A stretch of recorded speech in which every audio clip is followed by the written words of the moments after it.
Hello, welcome to this pre-recording of a Thrive Cliff. This is Graduate School 101. My name is Diana Delacruz-Aparicio. My pronouns are she, her, and hers. I am a retention specialist at the Academic Advancement Center, and I also coordinate the Thrive-Grad program. So today we're going to be providing foundational pieces regarding graduate school. So if you have talked about graduate school before, if this is a topic that you've heard a little bit about, or if this is completely new, we welcome all of you all. This is just going to provide foundational pieces so that you can really understand the difference between undergrad and graduate school. So let's see. The goal of this presentation, and I'm looking to the side because I have my notes, so I apologize in advance. The goal of this presentation is to increase the understanding of graduate school for students who want to understand if this fits with their career goals. This is not the end all be all conversation for graduate school. So know that there are additional clips that continue this conversation, and I will include those at the end of the presentation so that you can look out for those. And know that this conversation will also happen with your retention specialist. If you're interested, there are a ton of things on campus that pertain to graduate school, and so know that that this won't be the last time, hopefully, that you hear about graduate school. We are trying to make sure that we keep this information simple, not to overwhelm folks, and knowing that if graduate school doesn't feel like it fits with your career goals, that's totally fine. You don't have to pursue graduate school.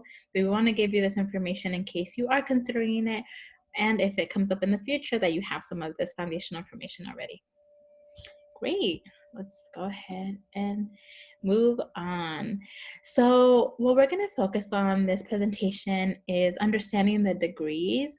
So breaking down graduate degrees and really understanding those pieces. I know that was very confusing for me as an undergrad student. And then we're going to talk about understanding your why and why that's important when you're thinking about graduate school. And then what now, like what happens now as you're thinking about this information, how to continue doing that. Let's see. Okay. So think to yourself and reflect a little bit about what have you heard about graduate school. Take a moment to reflect on that.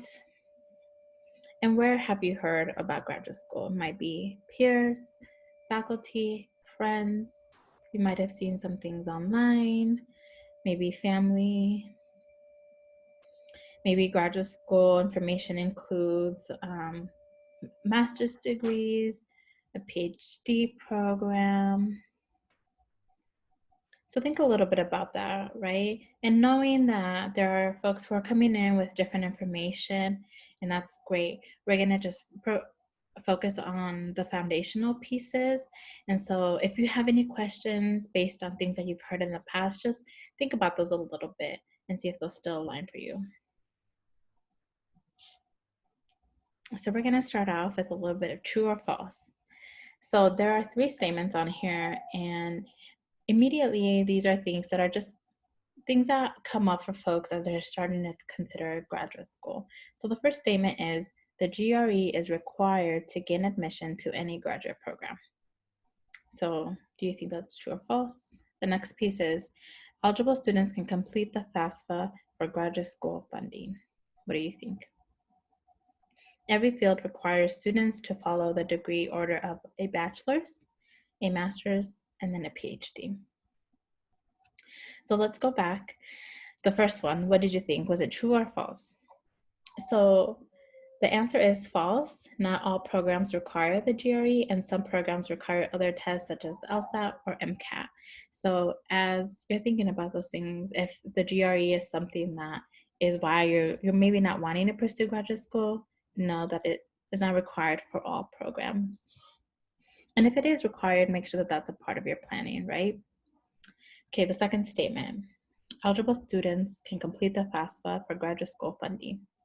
So that is true. You should still apply for the FAFSA while in graduate school if you're eligible. And we'll briefly mention in this presentation some financial differences between undergrad and graduate school, and know that there will be additional presentations within the Thrive program and the AEC, where we'll talk a little bit more about funding because that's a big piece with graduate school. The last statement says every field requires students to follow the degree order of a bachelor's, master's, PhD. That statement is false. Some fields of study allow students to go straight into a PhD after their bachelor's. So it's just really good to know your field so that you understand the graduate programs that people in your field typically do and what people recommend for these degrees. We won't talk about what this looks like for every specific career, but you'll continue to hear about this within your major. When you engage with the Career Center, engage those resources, you'll start hearing a little bit more about that so that you understand that for yourself. Every career and every field is different. Okay, well, I hope that was helpful to just break down some basic information. Let's go ahead and move forward. Okay, so this visual here represents the type of information that you engage in each of these degrees. I know that I didn't include an associate's or other certificates that come before a bachelor's. Everyone right now is working towards a bachelor's, and not everyone has received an associate's or certificates, and so I just want to use this as like a foundational piece, and I acknowledge that those are also degrees that are very important that folks have received, and that's awesome. So when you think about a bachelor's degree, when we think about these circles, I think about like the depth of information. It's more widespread, right? And so with a bachelor's degree, there's a wide range of topics that you'll focus on. And so we think about like AUCC courses, electives, we have your upper division courses that come up, but really in your bachelor's, you focus on a wide range of things. When you are working towards a master's, you're focusing more on your learning within a specific area, and there are different things that come with that. And then when you're thinking about a PhD, that's really honing down on a very specific topic or field, and you're focusing your research and your time on something that you're really interested in as you're creating this new information. And we'll talk about what that means in a PhD program. And so it's really spending all of your time, research, and learning on a very specific topic. You're becoming this expert and you're creating new knowledge about this specific topic, right? And so, for example, when I received my master's degree, I was in the field of student affairs and higher education.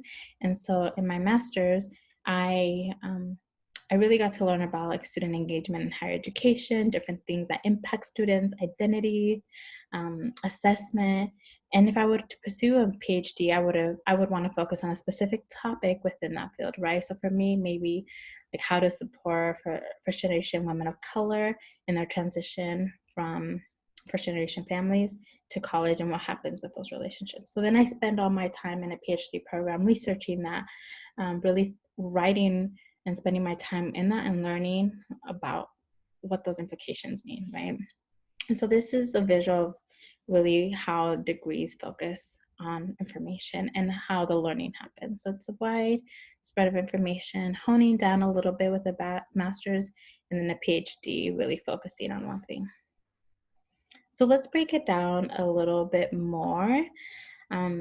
Let's look at a bachelor's, right? So a couple of things. On the left, you'll see a couple of examples of different bachelor degrees.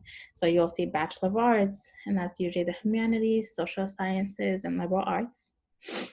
Bachelor of Science includes science majors, and Bachelor of Fine Arts, which is visual or performing arts. This typically is a 4 to 6 year plan, right? For folks, includes AUCC courses, electives, really a wide range of courses, like I said before. And then your major will fall into any of these degrees based on your discipline. Okay, moving on to a master's degree. When you're thinking about a master's, this is a little bit of the similar breakdown as bachelor's. There's Masters of Arts, which include education, social sciences, communication, Masters of Science, so science, health, and technology. And another example includes Masters of Business Administration. This doesn't include everything, but this gives you an idea of what that looks like.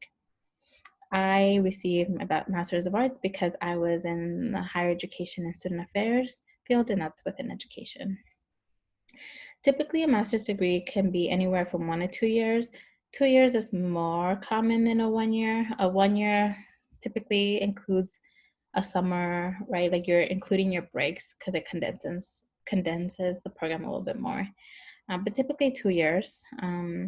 The master's degree is the first level of a graduate study, so you'll hear more of that terminology after undergrad, which is a bachelor's degree. So a master's program can either be course based, so doing more classes, and those are usually a little bit smaller, or can be more research based, so includes a lot of your own work and collaboration with your peers and faculty, and that just depends on the different fields that you're in. And usually you can find a mix of both. So when you're looking at programs online and aligning your timeline a little bit more as you're applying, you'll be able to see what your program falls into. In a master's program, students specialize in an area of study. Oops, there's a typo there. And like I said before, like in that visual circle of the circles, right? That's where you're specializing a little bit more on what you're interested in, and you're mastering a subject. A master's program can typically include a thesis or a capstone project, and that's really like a research paper or presentation or portfolio about the research that you're doing, or like your own journey within the program, your own development. So that includes different things, and you receive support along the way to complete that, right? You start in the beginning, or you do this towards your second year of the program, and this is something that's used to graduate folks from the program. It's a requirement of the program rather than exams. And people pursue a master's degree because it can help with more advanced or executive level positions, or to really move from an entry level position to like a higher position, or for folks to really gain more experience and knowledge about something that they're more interested in after their undergrad. So let's move on to a PhD.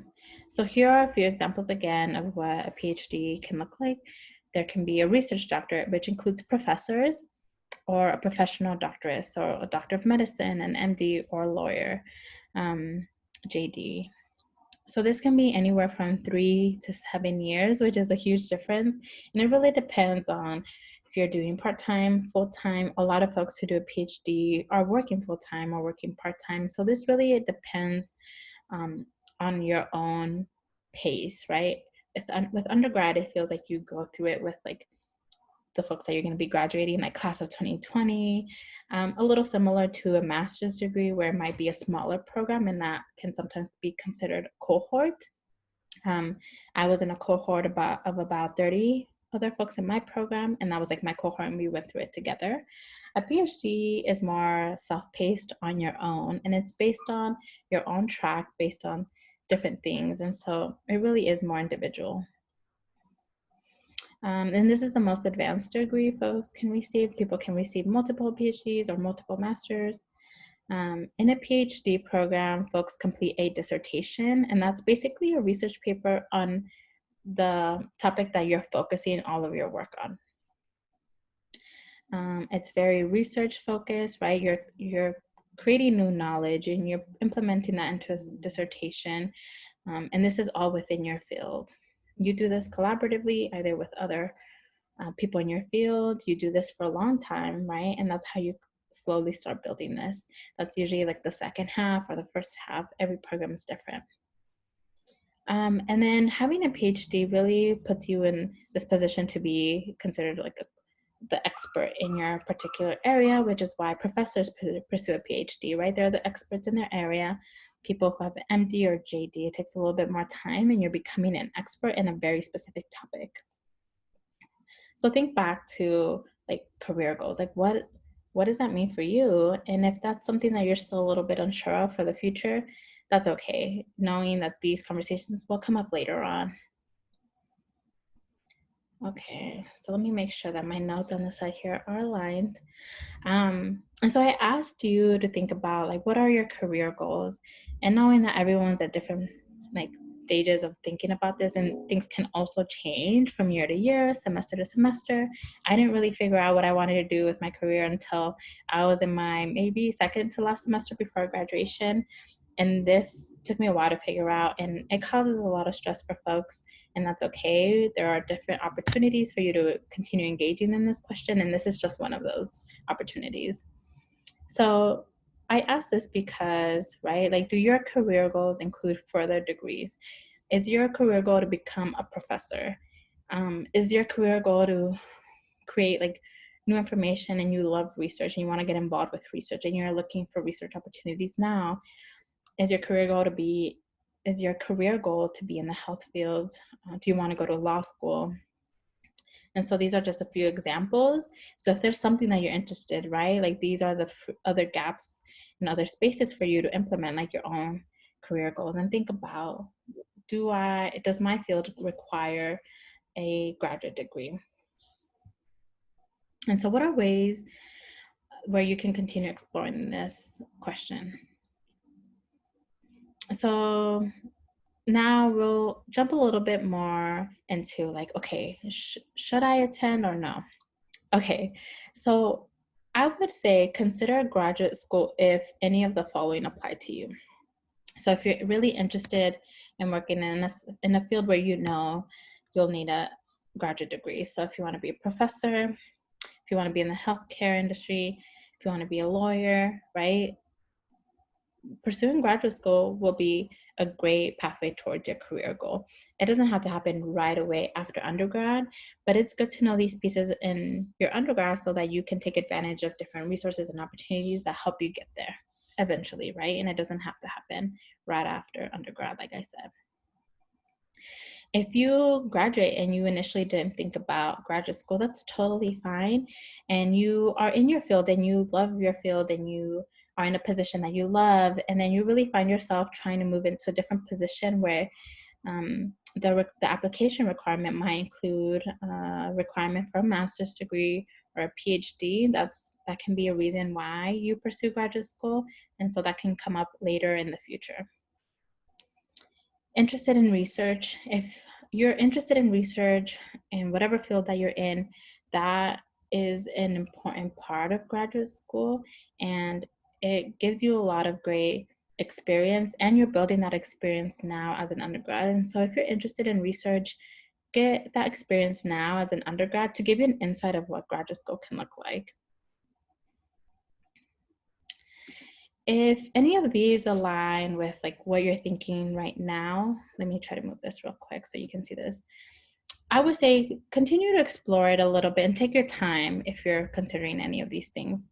If you're unsure of next steps after graduation, I would wait a little bit on graduate school. And then I know that we're asking this right now, and it might still be a while before graduation. And right now, even thinking about graduating, will I have something lined up? What type of job will I have that is really stressful? You'll know when that comes up. And pursuing graduate school shouldn't be the only reason, or it shouldn't be because you're nervous of what might come next, or you're unsure of like what you'll have lined up. I think that can be a big commitment, and these are the reasons why. It can be very expensive. It's a big commitment. I basically restated that it's expensive again right here. I didn't mean to, but that's a big factor. And you can also attend later in your career. Do not feel like this is your only opportunity. I think a lot of folks get scared that if I don't go now, I'm never going to go, and that's not true. And there are also valid reasons why folks feel that way.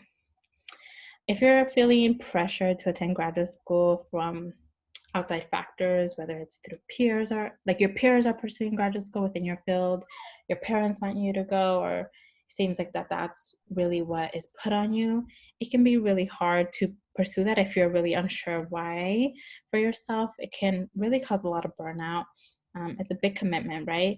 And so really think about like going on your own terms and really feeling confident in that decision. If you're unsure of your why, like what is your career goal, what is helping you, why are you pursuing graduate school, like where is it helping you maneuver in, right, like within your career and your field. And you want to have all the information before you make a decision that big, because of all these other things. Like I said, again, commitment, it's expensive, takes a lot of time. You want to make sure that you feel prepared for it. And not to say that this is, you shouldn't go, but just really think about this while you're deciding. Okay, other ways and opportunities where you can continue talking about graduate school. Once you feel really confident in your field and this is the major that you want to be in, you know what you want to do, talk to your professors. If the professor is not in the specific career that you want or isn't familiar with it, right? Maybe they can connect you with someone who is, and it's having basically informal interviews with folks who are in your field. Talk to advisors like retention specialists at the AAC, talk to your peers, people who are within your major, right, are exploring different things and can provide an insight of maybe why they're pursuing a graduate degree if they're in the same field as you are. Explore your field, and this is basically like a branch of like, here are different ways to explore your field. So I should have connected these, but these are different ways to do so. We have different campus resources, and the AAC providing these workshops is just one of them. We always refer students to the Career Center when they have amazing and awesome like events and services that they provide. It's not just about career preparation, but they also provide graduate school resources and support. And so whether it's through a one-on-one that you schedule with them to talk about your career goals, or whether you should pursue graduate school or attending one of their conferences, it's just a great resource. And usually also each department puts on resources regarding exploring these things. So really keep an eye out on those and engage with those, because those are just going to add on to the conversation for you and give you additional information. Also, give yourself time. I know that in this presentation, we talk about like, what are your career goals? And it's okay if you don't know what that looks like right now, and really take your time also after. As you're getting closer to graduation, if you are feeling those pressures, it's okay to continue giving yourself time so that you feel really good about that decision. And then experiences. So we really ask students to take advantage of like any other experience on campus. So like I said before, if you're interested in research, get involved with murals where you can do your own research and present that to the community. If you have an opportunity to do internships, take advantage of those. That really helps students narrow down their career goals and really understanding if they need to pursue a graduate degree for something specific that they had an experience in. And these are just a few things. So what are other AAC resources to continue this conversation? So there is another Thrive Cliff that I am pre-recording, and it's called Start Planning for Graduate School. And so this is really targeted for students who are like thinking, yes, I think I want to go. Where do I get started? And it's just like foundational pieces of things to think about, how to get started, and how to take those steps. We also host an annual graduate school conference. This year will be the 8th annual graduate school conference that we host. We usually invite other TRIO programs around the state and Wyoming to get involved. We have presenters from different offices on campus that provide really great insight on a lot of information. So if you want to continue exploring, but you're still unsure, we welcome all students. This is open to all of our students. And I coordinate the Thrive-Grad program, and that is the program for students in their last 2 years before graduation. And so if you are in Thrive and you're engaging in this and you're still thinking about going to graduate school, know that in Thrive-Grad we do a little bit more like applying support. And so we give you resources and steps about like, okay, how to get your application going, and more conversations with your retention specialist. In the summer, we try to also attend other university graduate school conferences. So in the past, we've attended the graduate school admission boot camp from the University of Nevada, Las Vegas. We just did a virtual one last month. We had about 8 folks who were in Thrive-Grad who were interested, and it was a great experience, and we do it every year, and we're always exploring different options. And so we collaborate a lot with other TRIO programs in the nation. And just talk to your retention specialist. If you're thinking about stuff, or if you just have questions from this presentation, or you're hearing about graduate school in other spaces, just bring that back to your conversations, and we can like really make the time for you to talk more about it and follow up with you, and then redirect you also to additional resources that we might know about. So just know that there are definitely more opportunities, and we invite you to engage with us about those questions that you have, so that we can help you along the way. Okay. So I'm a little behind on my notes over here. So I'm just making sure that I'm on track. Okay, so that is all I have for this presentation. Don't forget to complete the assessment survey that is tied to this presentation. You can find it on the website, the AEC website with this presentation. If you are unsure of what I'm talking about, I hope you know what I'm talking about in terms of the assessment. Just reach out to Gale or your retention specialist and try to fill it out as soon as possible.